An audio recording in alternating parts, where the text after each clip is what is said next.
Hey guys, and welcome back to Hoosier Hardware. And it seems like once a year or around once a year I take a look back at the FX 8350 from AMD. This is a 2012 processor that originally came out at about $195 USD. So today it's the 2020 edition. We're going to take a look back at this 8-core processor and see if it still holds up at least a little bit in gaming in 2020.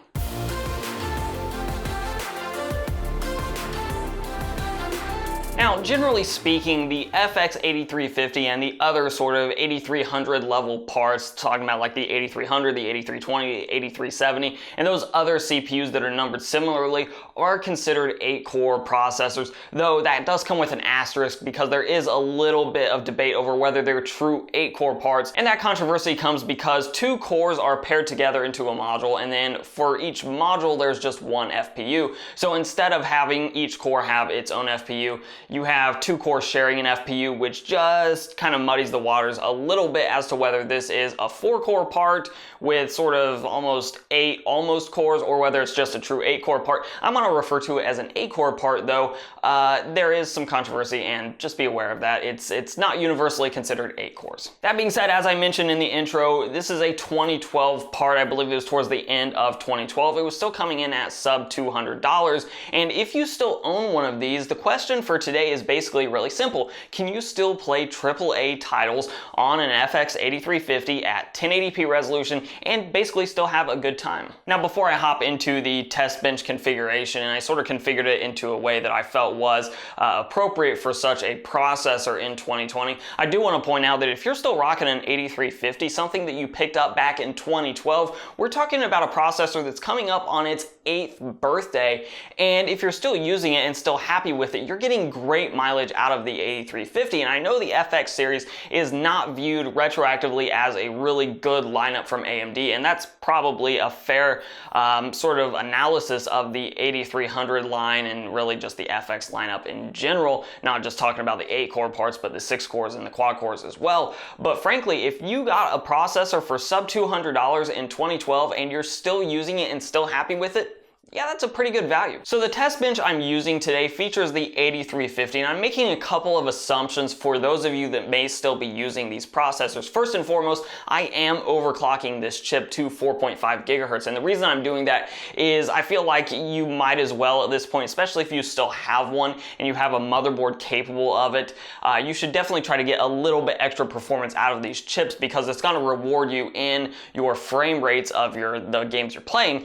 The thing about it is these chips get quite hot quite quickly when you're overclocking them, so you're probably not still using just a stock cooler that may have come with one of these chips. You're probably using something that's a third-party cooler that you got after the fact, and I'm sort of assuming that most people with an 8300, 8320, 8350, 8370, those processors, these 8-core parts, I'm kind of assuming and taking the liberty of assuming that you probably have an aftermarket cooler on it that's probably fairly decent. I am using a twin tower cooler from Scythe. It's a fantastic cooler, by the way. I absolutely love the mounting mechanism Scythe used, but I'm using a beefy cooler for this thing, and as such, temperatures were not an issue at all, though power draw was definitely higher than modern processors. So with the 8350 running at 4.5 gigahertz, I'm running 16 gigabytes of DDR3 memory running at 1600 megahertz, and that's just because that's kind of what I had on hand. I am using all 4 DIMM slots in the motherboard, again, because I don't have a lot of DDR3 running around,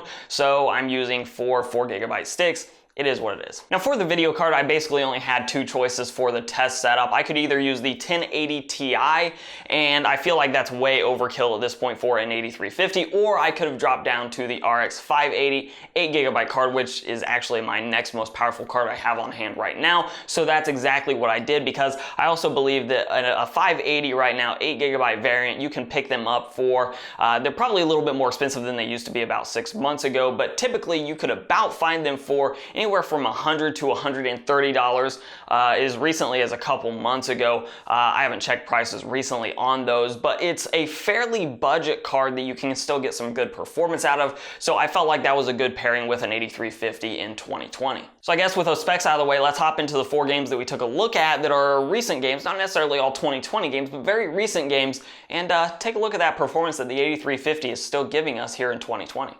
Starting off here with Metro Exodus on the normal preset for the built-in benchmark DirectX 12 1080p, saw an average FPS of 64, which is above that 60 mark, which is why we see the green bar there. The 1% low though was down at 35, so there are a little bit of frame timing issues here, though I will say the benchmark was what I would call a playable experience. It wasn't stuttery or anything like that. It was absolutely at a frame rate and a frame consistency that I would call very playable, even though the 1% low is getting dangerously close to that 30 mark.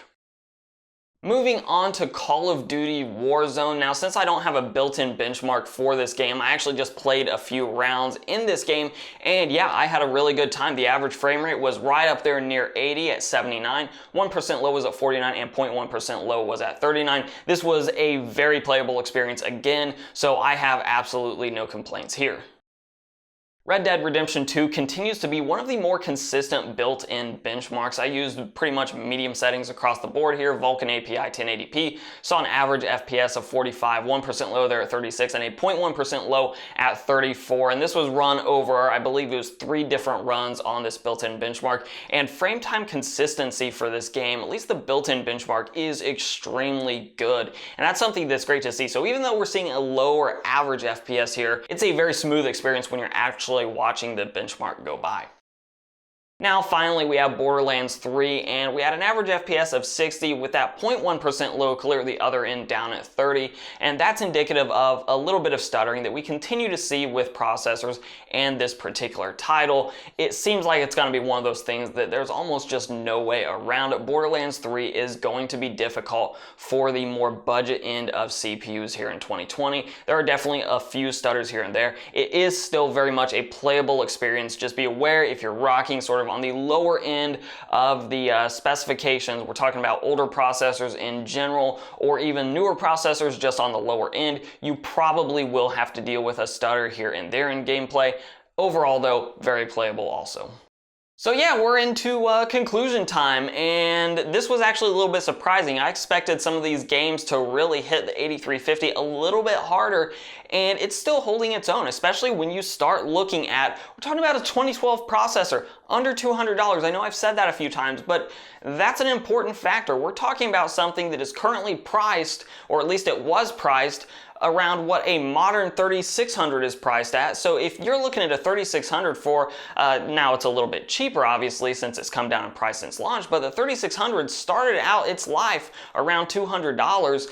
So if you could get 8 years out of a modern processor at $200, that I would say is a fantastic value. And I would say the 8350, if you bought it at launch, you're still getting solid value out of it, provided that you're not doing a lot of extra, very sort of heavy lifting type of things. If you're just gaming on an 8350, you're actually still in pretty decent shape. Now, as far as buying an 8350 or another one of these 8-core parts, here in 2020, I would caution against that unless you're getting a really good package deal. And by a package deal, I'm talking you want a decent motherboard, the processor, and probably even a cooler with it. If you can get all those components together for $100, then you might be in sort of good shape to go for a 1080p gaming rig with an 8350. But if you're buying all these parts separately, you're probably not going to be getting a great deal on it. At that point, I would strongly recommend you just shy away from that and go towards a modern platform, because you're going to get much more longevity out of it. All that being said, I do want to hear from you guys, especially those of you that are rocking these FX processors here in 2020.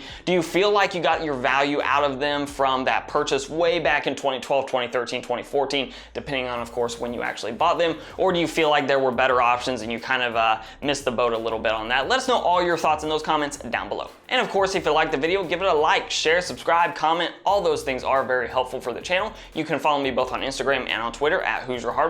And as always, I'll let YouTube queue up a couple more videos from my channel for you to watch. I'm Shane with Hoosier Hardware, and I'll see you guys in the next video.